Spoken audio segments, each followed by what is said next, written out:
Assalamualaikum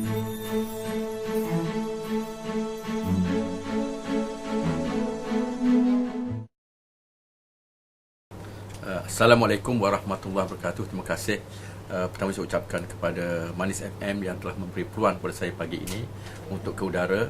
Dan sebagaimana kita sedia maklum bahawa pihak berkuasa tempatan atau PBT ini merupakan frontliner kepada kerajaan di mana-mana kerajaan sekalipun, dan mereka terus diberi perhatian oleh pihak kerajaan untuk memberikan perkhidmatan yang terbaik kepada rakyat.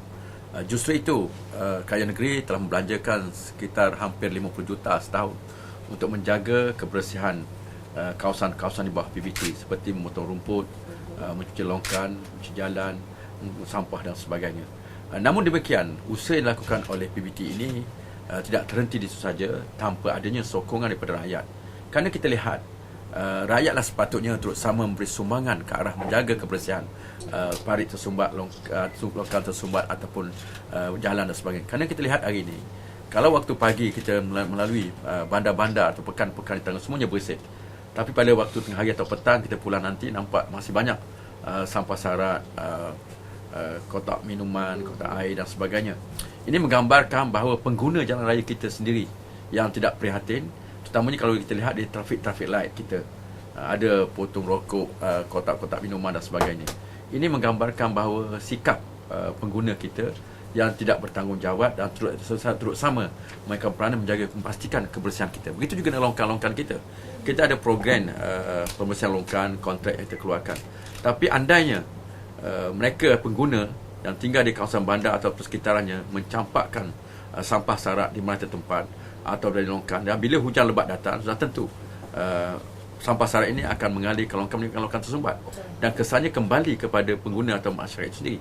Maknanya melalui tangan-tangan kita lah sendiri buatkan bandar kita kotor, longkang kita tersumbat dan sebagainya.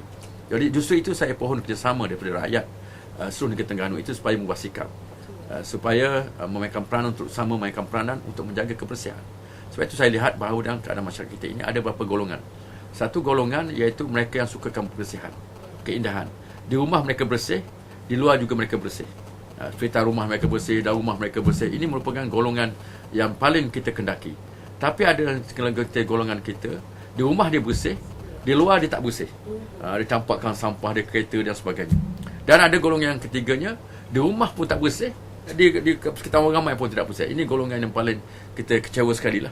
Sebab itu amat mengecewakan kita. Sebab itu kita minta supaya kita sentiasa mewawarkan tentang kebersihan dan sebagainya, tapi disiplin.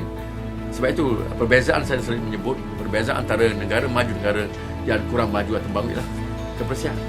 Kita pergi negara-negara maju, semuanya bersih. Adakah rakyat mereka ini tidak menggunakan kertas, tidak menggunakan beg plastik dan sebagainya? Mereka juga menggunakan bahan yang sama, tapi mereka berdisiplin. Maknanya mereka melihat kebersihan ini sebagai sebahagian daripada kehidupan mereka.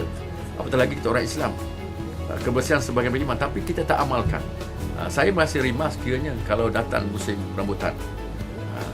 Kerana ada di kalangan pemandu kita ni, dia bawa, saya setuju mereka waktu petang bersiaran dengan anak-anak dan kereta yang hebat, kereta Mercedes, BMW dan sebagainya, kereta mewah ni. Tapi bila mereka makan rambutan dan kereta ni, kulit rambutan dicampak melalui skrin kereta, menyebabkan jalan menjadi kotor dan sebagainya. Inilah yang membezakan antara sikap ataupun perangai antara negara barat, negara yang maju dengan negara kita. Sedangkan kita merupakan orang Islam. Sebab itu saya sekali menyebutkan itu juga kalau kita singgah di tandas awam. Tiap bersih, utamanya kalau kita rasa malu, kita pergi singgah di tandas di masjid-masjid. Saya selalu bertanya, siapa yang mengguna masjid? Saya tak mungkin kata tak pernah berjumpa dengan satu keluarga India, satu keluarga Cina yang singgah di masjid menggunakan tanah masjid. Melainkan orang Islam, bas rombongan, orang Melayu, orang Islam, orang dalam sekitar kampung itu menggunakan. Maknanya, ini menggambarkan imej kita orang Islam, orang Melayu. Jadi kita memalukan kita pergi tandas negara lain, negara barat sebagainya, dia bersih. Kenapa ini terjadi? Ini sikap kita sebenarnya. Sebab itu saya minta perkara ini diberi tumpuan, perhatian, dan sehingga saya mengarahkan sekarang ini kepada arkitek Pak PBT, bila mereka membina tandas awam baru, saya katakan bahawa tandas awam ini satunya di antara perempuan dan lelaki. Sekarang kita tengok bila kita bina tandas, kalau ada 4 perempuan, 4 lelaki. Bagi saya itu tak betul.